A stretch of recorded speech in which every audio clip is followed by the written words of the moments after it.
बिस्मिल्लाहिर्रहमानिर्रहीम।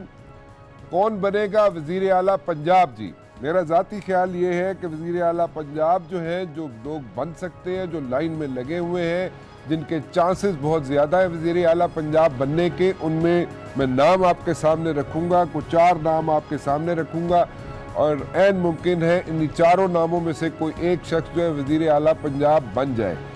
एक तो मेरे पास थी, जो मेरे ख्याल है, एक आसिफ नकई साहब वज़ीर आला पंजाब बन सकते हैं। दूसरा नाम है मेरे पास मेजर ताहिर सादिक साहब का, वो भी वज़ीर आला पंजाब बन सकते हैं। हलीम खान साहब के भी चांसेस हैं कि वो भी वज़ीर आला पंजाब बन जाए। और चौथा नाम है यासिर साहब का, जो पीटीआई की टिकट पे लड़े इलेक्शन और जीत गए। सो ये 4 नाम हैं जो मेरी नज़र में बन सकते हैं चीफ मिनिस्टर पंजाब जी। दूसरी मेरे पास स्टोरी ये है कि एक बहुत बड़ा डॉन मैं उसको कहूँगा, जो कि सीईओ है, और सीईओ उसका नाम मुशर्रफ रसूल है, जो पीआईए का सीईओ है, और जो कि यहाँ पे जो ऑब्जर्वेशंस हैं चीफ जस्टिस साहब की, और जो चीफ जस्टिस साहब ने अहकामात जारी किए हैं उनकी भी कंटेम्प्ट में शामिल है। लेकिन फिर भी करोड़ों रुपए का नुकसान पहुंचा रहा है पीआईए को, लेकिन आज भी वो हंसता मुस्कुराता हुआ बैठा हुआ है पीआईए के ऑफिस में, सीईओ के ऑफिस में, और पीआईए का बेड़ा गर्क कर रहा है। तीसरा, मैं ये जानना चाहूँगा कि कौन ऑपोजिशन में बैठेगा। पीपल्स पार्टी और नून लीग ऑपोजिशन में अगर बैठेगी तो उसमें जनाब लीडर ऑफ द ऑपोजिशन कौन होगा और लीडर ऑफ द ऑपोजिशन कैसे बनाया जाएगा। डॉन को पकड़ना मुश्किल ही नहीं, नामुमकिन है।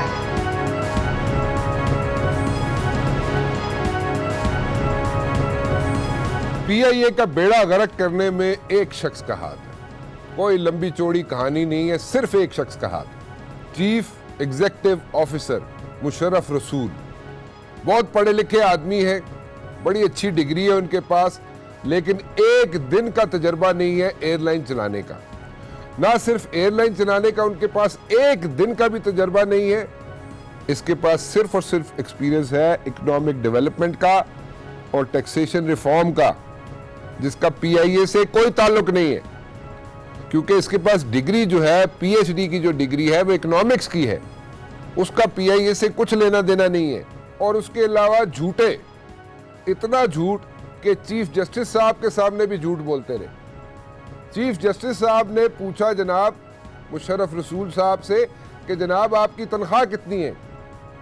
मुशर्रफ रसूल साहब की टेक होम तनख्वाह जो है 17,70,000 रुपए है, टेक होम।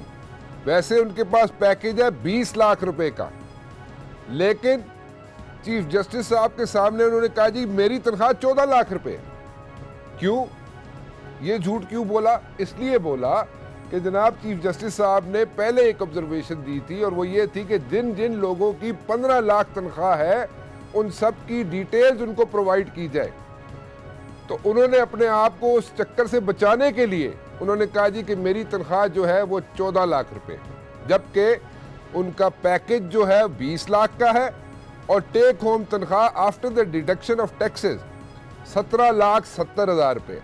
एक झूठ।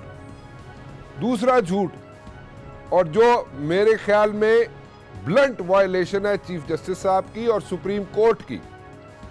सुप्रीम कोर्ट और चीफ जस्टिस साहब बार बार कहते रहे जनाब कि ये अपॉइंटमेंट जो हुई है चीफ एग्जीक्यूटिव ऑफिसर मुशर्रफ रसूल की, ये गलत है, ये बिल्कुल गलत है। और सिर्फ इसके बेसिस ये थे, इनको अपॉइंट करने के बेसिस सिर्फ ये थी, और इसको अपॉइंट करने का तरीका ये था, और इनके सिफारशी जो थे वो सरदार महताब खान अब्बासी थे, और उन्होंने इसको अपॉइंट करवाया पीआईए में, और सिर्फ इसलिए अपॉइंट करवाया कि जनाब वो उनके साथ जब गवर्नर थे महताब अब्बासी, तो उनके साथ ये मुशर्रफ रसूल काम करते रहे। अब नैब इन्वेस्टिगेशन कर रही है, देखिए जरा बड़ा अच्छा वारदात डली हुई है यहाँ पे, और नैब इन्वेस्टिगेशन कर रही है मुशर्रफ रसूल के खिलाफ, और बोर्ड मेंबर जो हैं पीआईए के या चेयरमैन जो हैं पीआईए के, वो सोए हुए, वो इस चक्कर में हैं कि जनाब किसी ना किसी तरीके से मुशर्रफ रसूल को बचा लिया जाए और मुशर्रफ रसूल काम करता रहे।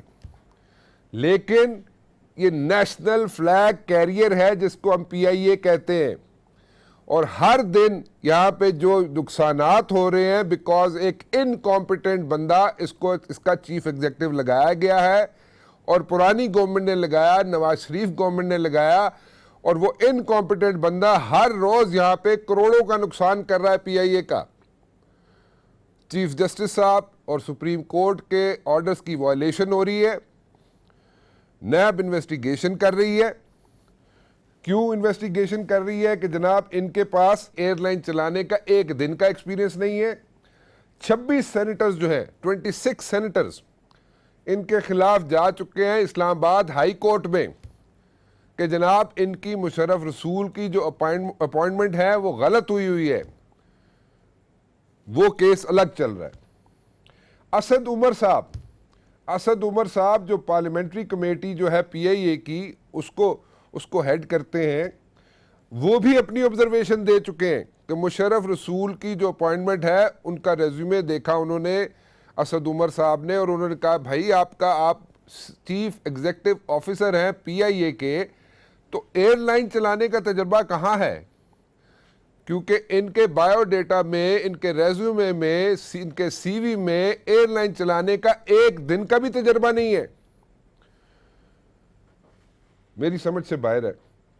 ऑडिटर जनरल की रिपोर्ट भी आ जाती है, वो भी कहते हैं जनाब कि मुशर्रफ रसूल की जो अपॉइंटमेंट है वो गलत है और मुशर्रफ रसूल को भी घर भेजा जाए।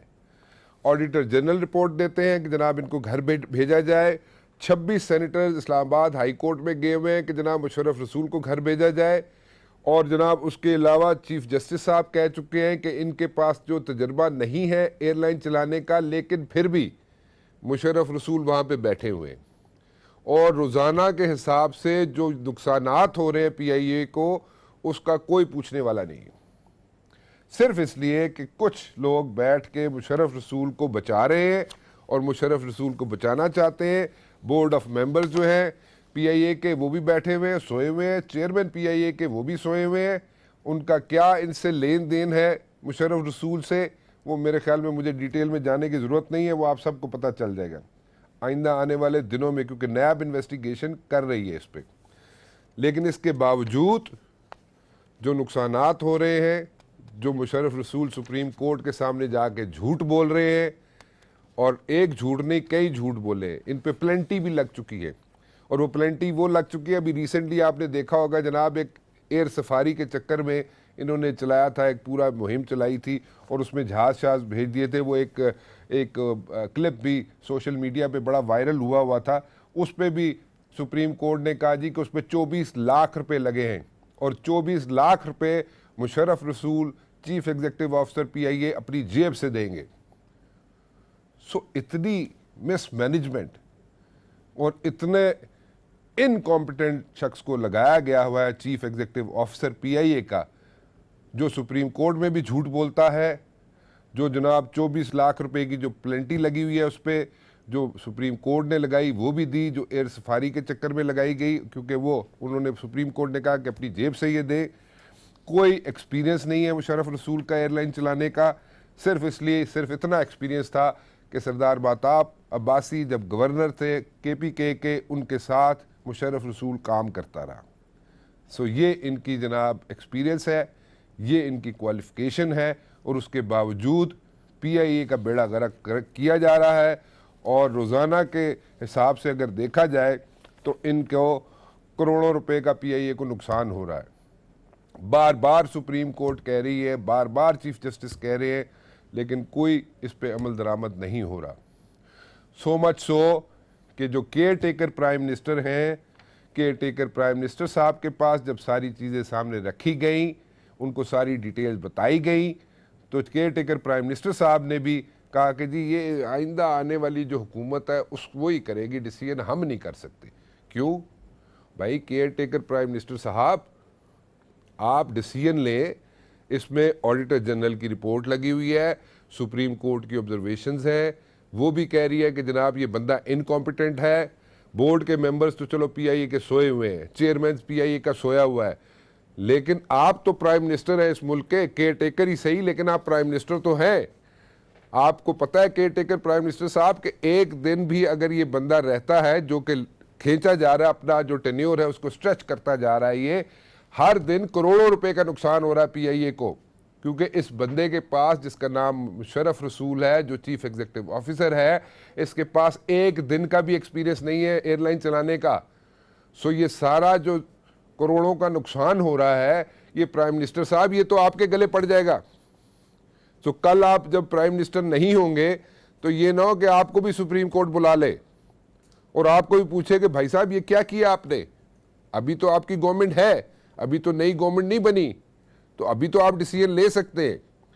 सो इसको सुप्रीम कोर्ट के चीफ जस्टिस साहब से भी रिक्वेस्ट है कि जनाब ऑनरेबल चीफ जस्टिस साहब, सिर्फ मसला ये है कि यहाँ पे आपकी बात को सीरियसली नहीं लिया जा रहा।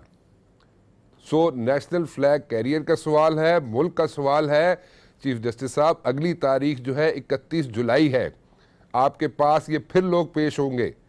तो जब ये पेश हो तो बराए मेहरबानी, जिस शख्स का एक दिन भी एयरलाइन चलाने का एक्सपीरियंस नहीं है, मुशर्रफ रसूल का, उसको चीफ एग्जीक्यूटिव ऑफिसर बनाया और सरदार महताब अब्बासी ने बनाया और सारी जो रूल्स एंड रेगुलेशंस हैं उनको वायलेट करके बनाया उसको चीफ एग्जीक्यूटिव ऑफिसर। सो इसको अगर घर नहीं भेजा जा रहा तो 31 जुलाई को आपके पास फिर ये आएंगे ये लोग। तो चीफ जस्टिस साहब, मेरी आपसे दरख्वास्त है, मेरी अपील है कि ये जो फ्लैग कैरियर के अंदर जो नुकसान हो रहा है, हर रोज़ हो रहा है, सिर्फ एक गलत अपॉइंटमेंट की वजह से, वो उस पर आप तवज्जो दें। नैयर बुखारी साहब, ज़रा सिनेरियो जो बन रहा है उसका बताइएगा। पीपल्स पार्टी जो है अपोजिशन में बैठना पसंद करेगी या कोई चांसेस अभी भी हैं कि सदर मुमलिकत बना दिया जाए आसिफ अली जरदारी साहब को, तो वो एक्सेप्ट कर ली जाएगी वो ऑफर? जी देखिए, एट द मोमेंट ये तो बड़ा हाइपोथेटिकल क्वेश्चन है। वो अभी तो जब इलेक्शन प्रोसेस शुरू होगा प्रेसिडेंसी का तो उसको पॉलिटिकल फोर्सेस क्या देखती है, लेकिन बात यह है कि हम तो चाहते हैं सिस्टम की कंटिन्यूटी। ठीक है।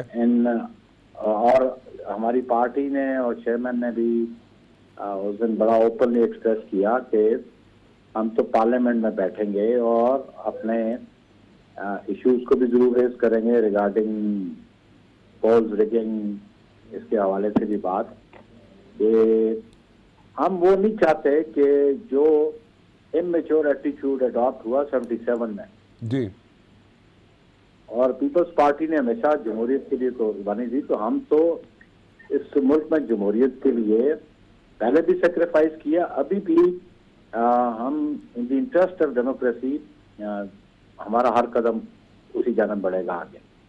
और देखिए, पार्लेस हमेशा पॉलिटिक्स में होते हैं और उसमें बात बंदा सुनता भी है, सुनाता भी है, लेकिन वो अभी स्टेज नहीं है। इट इज प्री मैच्योर अभी जो आपने क्वेश्चन सजेस्ट किया रिगार्डिंग प्रेसिडेंसी ऑफर जी टू आसिफ जरदारी साहब। अच्छा, वो अभी वो स्टेज नहीं आई। I don't think so. अभी तो देखे ना जी, अभी तो फेडरल और प्रोविंशियल गवर्नमेंट्स बनाई जा रही हैं और उस पर भी कोई पॉलिटिकल पार्टी अभी भी वो तो अपनी मैथमेटिक्स में घुसी हुई है। ठीक है जी। और इंडिपेंडेंस की बात है, everybody is looking towards them जी। तो मीनिंग देयर बाय कि आज भी किसी पॉलिटिकल पार्टी के पास ना तो नेशनल असेंबली में उसके पास सिंपल मेजोरिटी है, ना ही पंजाब में। वेयर सिंध पीपल्स पार्टी के पास सिंपल मेजोरिटी है, वो हम बगैर किसी की कोलिशन के भी हम इस पोजीशन में काम वहाँ गवर्नमेंट बना लें। ठीक। सिमिलरली बलूचिस्तान में भी पॉलिटिकल पार्टीज जो है वो आपस में कोलिशन गवर्नमेंट बनाएंगी। ठीक। लेकिन मेजर प्रोविंस जो है वो पंजाब का है, जो जिसकी 141 नेशनल असेंबली की सीट्स हैं जी, और उसको आप देखें कि जिसकी 296 प्रोविंशियल असेंबली की सीट है, किसी सिंगल पार्टी को भी सिंपल मेजोरिटी हासिल नहीं।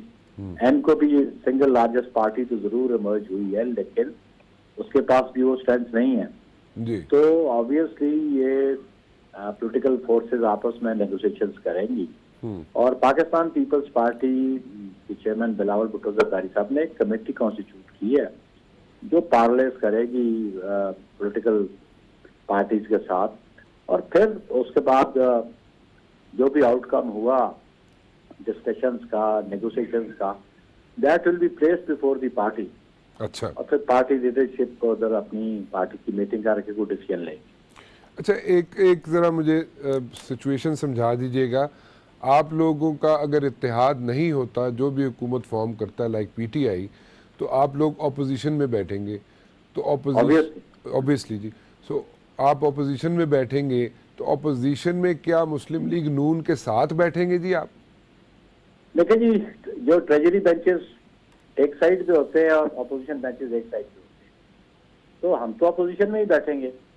जो सीट एलोकेशन है चेयरमैन सेनेट करता है या स्पीकर नेशनल असेंबली करता है, तो वो डिवाइड आइल्स के साइड पे भी और साइड पे भी होती है, तो हम तो अपोजिशन बेंचेस पे बैठेंगे। रहा मामला कि लीडर ऑफ अपोजिशन कौन होगा, वो भी हम देखेंगे कि वो भी जब रूल्स अमेंड हो गए हैं उसके बाद, तो फिर जिसके पास मेजॉरिटी ऑफ अपोजिशन बेंचेस होगी, he will be the leader of opposition.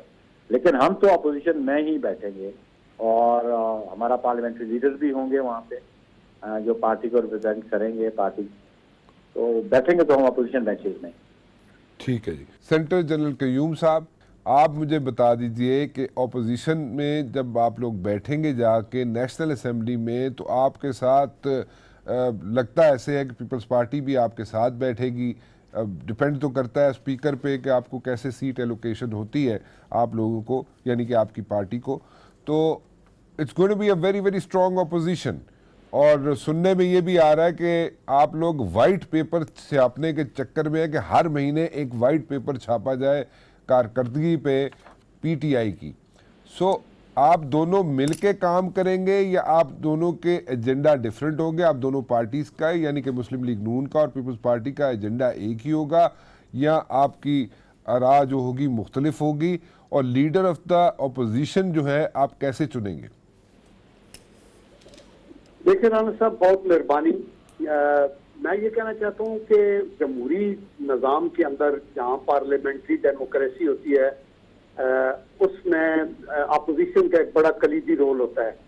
लेकिन अपोजिशन का रोल हम ऐसा नहीं करेंगे जैसे इमरान खान साहब की पार्टी का था कि मैं ना मानूं, मैं पार्लियामेंट में नहीं हूँ, बाहर खड़े होके पार्लियामेंट को बुरा भला करें।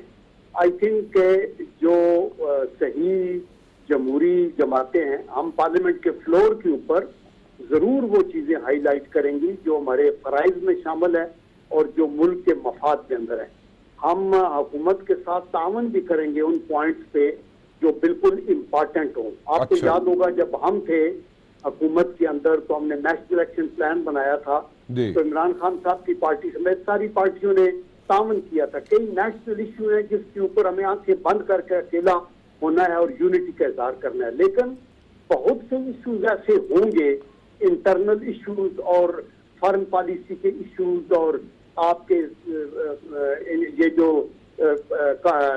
जो इलेक्शन की कैंपेन चली, इलेक्शन से पहले क्या हुआ, सेनेट के इलेक्शंस में क्या हुआ, आगे क्या हुआ, ये चीजें तो ये सियासतदान नहीं भूलेंगे ना, और ये बारहा एक यकीन दहानी कराएंगे, स्पेशली एक ऐसे प्राइम मिनिस्टर को जो हाई मॉरल ग्राउंड्स का जिक्र करेगा, जो वो अपने आप को मिस्टर क्लीन कहेगा। लेकिन जनरल साहब जो नेशनल एक्शन प्लान जो था, उस पे जितने भी निकात थे उस पे कोई 100% तो आपकी हुकूमत यानी कि मुस्लिम लीग नून की हुकूमत ने अमल दरामद नहीं किया था।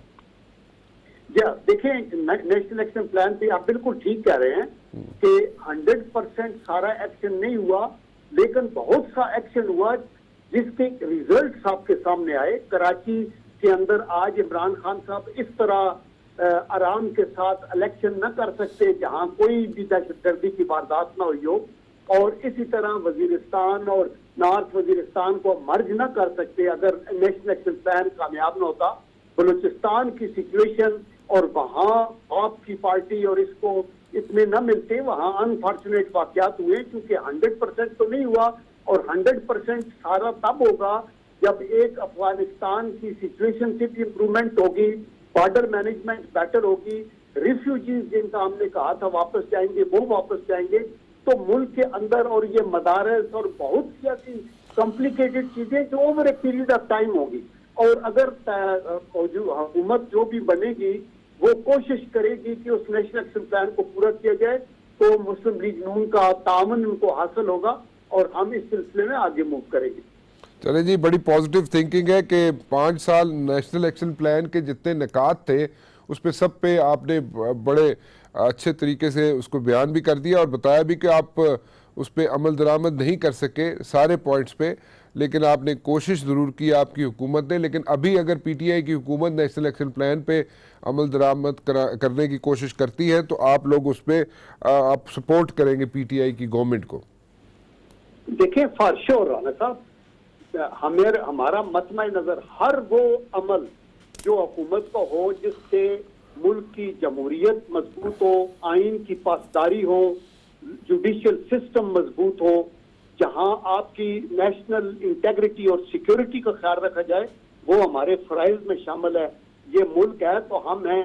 हम कभी भी इमरान खान साहब की तरह उस दरख्त के तने को काटने की कोशिश नहीं करेंगे जिसकी शाख पे हमारा आशियाना है। हमें ये पूरी चीज का अदराक है और आप देखेंगे कि इंशाल्लाह ठीक होगा। लेकिन इनके लिए बहुत बड़ा टॉल ऑर्डर है with no experience of governance और विद लॉन्ग इनका जो मैनिफेस्टो है कि हम 9 दिन में करप्शन खत्म करेंगे, हम 1 करोड़ लोगों को जॉब देंगे, हम 50 लाख घर बना देंगे, वो ये कोशिश करें, करते रहेंगे और करें आगे। लेकिन अगर गुर्बत और अफलात खत्म न हुई और सीपैक को सही तरह ये हैंडल न कर सके और हर पॉलिसी के इशूज, अफगानिस्तान के इशूज हैं, कश्मीर के ऊपर इंडिया के साथ, देखिए मोदी आया था कि मोदी का यार है, गद्दार है, और अभी अगर ये इंडिया जाते हैं और जाके मिलते हैं, अफगान के जितने फनकार है वो इनको वेलकम कहते हैं, तो मैं तो इन्हें वे खुश हो रहा था। कहते हैं लोग इम्पैक्ट नहीं पड़ा, वो मेरे ख्याल में गलत होगा। और यही कैंपेन अगर बिलावल भुट्टो जरदारी साहब पहले शुरू करते, 2 माह पहले शुरू हो जाती इलेक्शन से, तो मेरे ख्याल में बड़े विजिबल किस्म के यहाँ पे इम्प्रूवमेंट्स नज़र आनी थी पंजाब में, जहाँ पे पंजाब के अंदर पीपल्स पार्टी का कहा जाता था कि टिकट लेने के लिए कोई तैयार नहीं है। लेकिन अगर ये कैंपेन पहले शुरू होती, बिलावल भुट्टो जरदारी साहब पहले निकल आते, तो पंजाब पर भी इसका बहुत पॉजिटिव असर पड़ना था। जहाँ पे सिंध में इसका असर पड़ा, वहाँ पे पंजाब में भी इसका असर पड़ना था। चौधरी अजहर इकबाल साहब पीपल्स पार्टी के टिकट पर इलेक्शन लड़ा NA 68 से। What do you think Chaudhry साहब, बिलावल भुट्टो जरदारी साहब अगर पहले निकल आते तो इम्पैक्ट पड़ता, जैसे मैं कह रहा हूँ पंजाब के अंदर? सबसे पहले तो सिक्योरिटी का बहुत ज़्यादा इशू था राना साहब। अभी बिलावल भुट्टो के आने से पाकिस्तान पीपल्स पार्टी रिवाइव हुई है, अवाम ने बहुत अच्छा रिस्पांस दिया है जो कि आपके सामने है पंजाब में। इंशाल्लाह ताला आइंदा इलेक्शन में हम आपको ये साबित करेंगे कि पाकिस्तान पीपल्स पार्टी सबसे आगे होगी इंशाल्लाह ताला। आपने जब इलेक्शन लड़ना शुरू किया, आपके पास बहुत कम मुख्तसर टाइम था, आपने सारी कैंपेन शुरू की, और लेकिन पिछले 8-10 सालों से हम देख रहे हैं कि पीपल्स पार्टी का आपके हलके में स्पेशली बेड़ा ही गर्क हो गया। लेकिन ये किसको आप जिम्मेदार ठहराएंगे इसका? टिकट तो मुझे मिली जी, इलेक्शन जिस दिन टाइम था 22 दिन पहले टिकट मुझे मिला।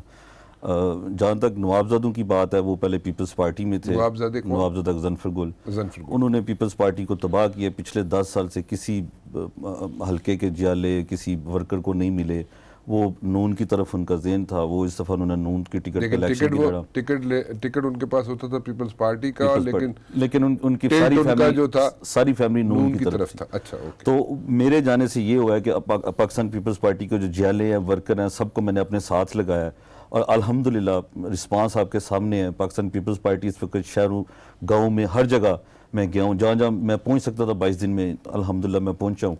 इंशाल्लाह आप देखिए, ये तो टाइम ही बड़ा थोड़ा मिला है और पंजाब में जो अपोजिशन थी इस वक्त पाकिस्तान पीपल्स पार्टी की काफ़ी ज़्यादा बेहतर हुई है, पहले से बहुत ज़्यादा बेहतर हुई है। आइंदा आने वाले इलेक्शंस में आप क्या समझते हैं, कुछ ज़्यादा विजिबल चेंजेस आएंगी पीपल्स पार्टी का as far as Peoples Party is concerned in Punjab? जी देखें, पाकिस्तान पीपल्स पार्टी ने कोई गाली गलोच की सियासत नहीं की, आपके सामने है, नून वाले भी और PTI वाले भी।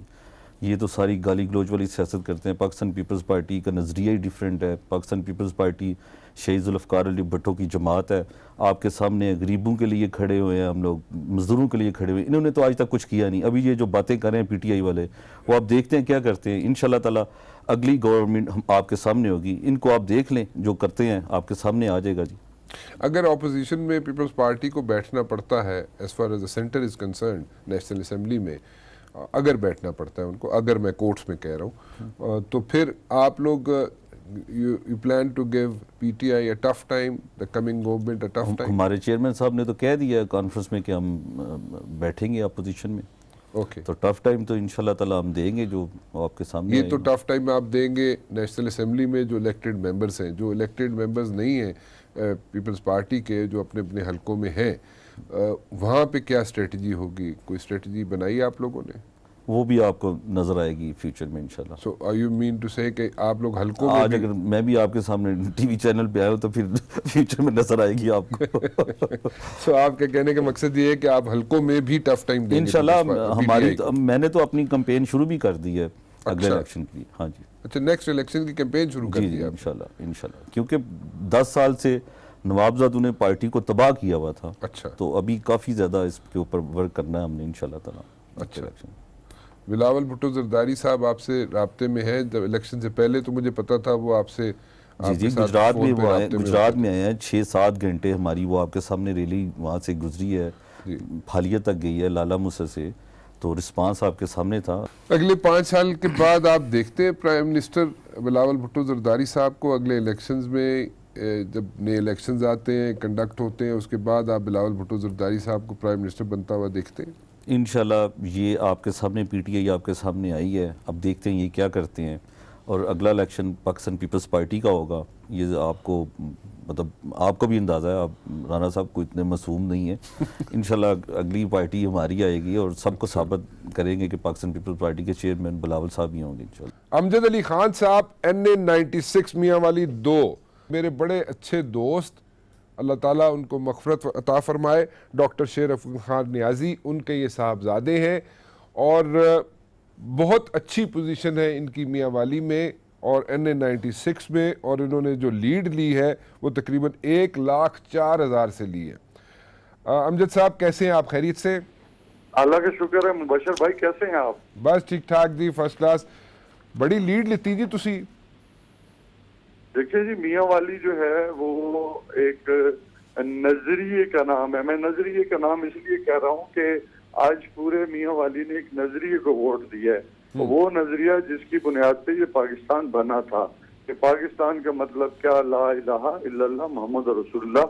जो हमने मियाँ वाली के लोग बहुत बाशऊर हैं। आप जैसा कि जानते हैं कि मेरे वालिद साहब ने जब इस मियाँ वाली के अंदर वडेरों के खिलाफ और जागीरदारों के खिलाफ जब जंग शुरू की तो यही मियाँ वाली था जो सबसे पहले वडेराइज्म और किसाना कचहरी के निज़ाम को उन्होंने रिजेक्ट किया। अमजद साहब मुझे एक बात बताएं, मरहूम डॉक्टर शेर अफजल खान नियाज़ी साहब का बहुत नाम है, 4 दफ़ा फेडरल मिनिस्टर रह चुके हैं और आज भी लोग उनके नाम पे वोट देते हैं आपको? जी बिल्कुल। देखें उनके साथ जो, क्योंकि देखें वालिद साहब ने एक आम जिंदगी गुजारी, सादा जिंदगी गुजारी। देखिए मेरे वालिद साहब एक सिपाही के बेटे थे, उन्हें मेहनत की, लोगों से प्यार किया।